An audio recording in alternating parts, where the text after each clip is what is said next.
In this tutorial, I'll show you how to make your text appear behind a person or object in Adobe Premiere Pro.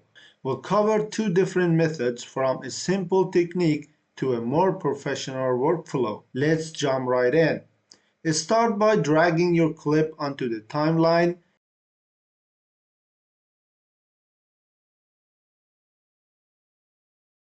Next, select the Type tool and type the text you want to display in your video.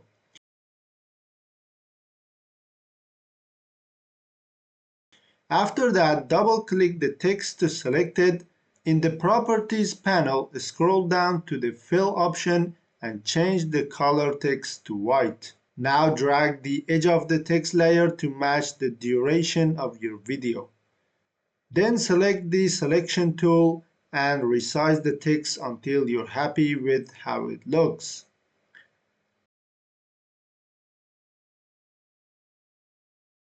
Now select the text layer and go to the Effect Controls panel. Under Opacity, change the blend mode from normal to overlay. This helps the text blend naturally with your footage. And there you have it. We've created our first text behind object effect. This technique works best when your subject is dark and the background is bright. That's because the overlay blend mode uses the brightness and contrast of your footage to blend the text. Dark areas hide the text, while bright areas let it show through. For the best results, use a light colored text such as white to make the effect stand out. Now let's move on to the second method, which is the technique most professional editors and YouTubers use. Instead of relying on blend modes, we'll use a mask to place the text behind the object. This method gives you much more control and works with almost any shot. Start by dragging your clip onto the timeline. Make sure the video clip is not selected, then choose the Type tool and create the text you want to appear in your video. Unlike the first method, the text color doesn't matter. You can use white, black, or any color you like because we are using a mask to create our effect and not blend mode. Next, extend the text layer to match the length of your clip.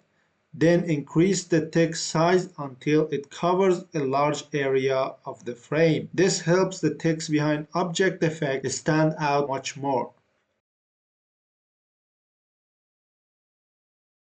Now let's duplicate the video. Select your clip, hold Alt, and drag it to the track above the text layer. This will create a copy of your video. At this point, your timeline should have three layers: the original video, the text layer, and the duplicated video on top. We'll use the top video layer to create the mask that places the text behind the subject, so make sure it's selected. Now go to the Effect Controls panel and under Opacity, select the Pen tool to create mask.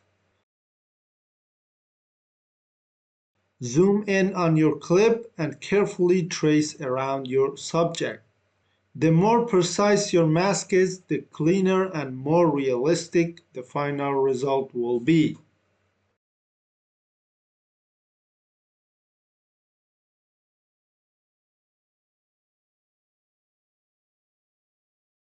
Once you finish creating the mask, go to the Effect Controls panel and locate the mask under the opacity settings.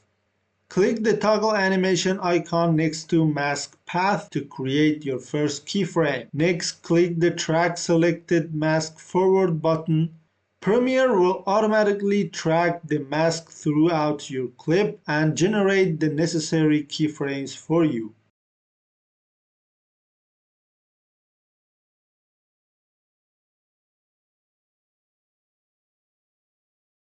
As you can see, the tracking isn't perfect.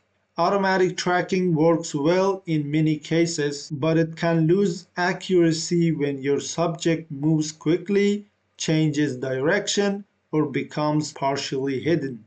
If that happens, you have two options. You can go through the automatically generated keyframes and adjust the mask wherever it drifts off the subject. Or you can delete the keyframes and animate the mask manually for the most accurate result. In this tutorial, I'll delete the automatically generated keyframes and create them manually, one frame at a time to achieve the cleanest result.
And there you have it. We've created two different ways to place the text behind a person or object in Premiere Pro.